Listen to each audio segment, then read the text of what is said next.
അസ്സലാമലൈക്കും. എല്ലാവർക്കും സുഖം നേരുന്നു. എല്ലാവർക്കും എൻ്റെ ഹൃദയം നിറഞ്ഞ ക്രിസ്മസ് ആശംസകൾ നേരുന്നു. ഇന്ന് ഞാനിവിടെ ഒരു 3 ചേരുവ വെച്ചിട്ട് നമുക്ക് പെട്ടെന്ന് ഉണ്ടാക്കിയെടുക്കാൻ പറ്റുന്നൊരു ചിക്കൻ വരട്ടാണ് ഉണ്ടാക്കുന്നത്. അത് നമ്മൾ കുറച്ച് ചെറിയ ഉള്ളി എടുക്കുക, നല്ലപോലെ കട്ട് ചെയ്യുക. ഒരു 25ഓളം ചെറിയ ഉള്ളി, പിന്നെ കുറച്ച് ചിക്കനും. അത് ലെഗ് പീസ് അടക്കം ഉണ്ട് ചിക്കന്. ഉള്ളി നല്ലതായിട്ട് ഒരു ഗോൾഡ് കളറിൽ വഴറ്റിയെടുക്കുക. വേഗം നമുക്ക് പയന്ന് കിട്ടാൻ വേണ്ടിയിട്ട് ഇത്തിരി ഉപ്പിട്ട് കൊടുത്താൽ മതി. പിന്നെ നമ്മൾ ചെയ്യേണ്ടത് കുറച്ച് കാശ്മീരി പൗഡർ, അത് നമ്മളെ എരിവിനനുസരിച്ച് ഇട്ട് കൊടുക്കുക. പിന്നെ പാകത്തിന് മഞ്ഞൾ, ഉപ്പ് വേണമെന്നില്ല, ഉള്ളിയിലിട്ട് കൊടുത്തിട്ടുണ്ടല്ലോ.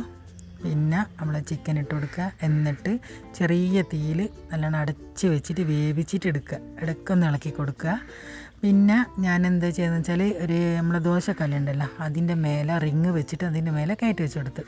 അതെന്തിനാണെന്ന് വെച്ചാൽ അടിക്ക് പിടിക്കാതിരിക്കാൻ വേണ്ടിയിട്ടാണ് അങ്ങനെ ചെയ്തത്. പിന്നെ കുറച്ച് കറിവേപ്പില ഇട്ട് കൊടുക്കുക. നമ്മുടെ ചിക്കൻ പെരട്ട് ഇവിടെ റെഡിയായി. 5 മിനിറ്റ് കൊണ്ട് നമുക്ക് ഇത് തയ്യാറാക്കിയെടുക്കാൻ പറ്റും. കാശ്മീരി പൗഡർ ഉണ്ടാകുമ്പോൾ കുറച്ചും കൂടി നല്ലൊരു കളറും പിന്നെ നല്ല ടേസ്റ്റും ഉണ്ടാവും. അങ്ങനെ അധികം എരിവും ഉണ്ടാവില്ല. ഇതെല്ലാം എൻ്റെ ഉമ്മാൻ്റെ റെസിപ്പിയാണ്. വീഡിയോ എല്ലാവർക്കും ഇഷ്ടമായി വരുന്നു. Bye, thank U.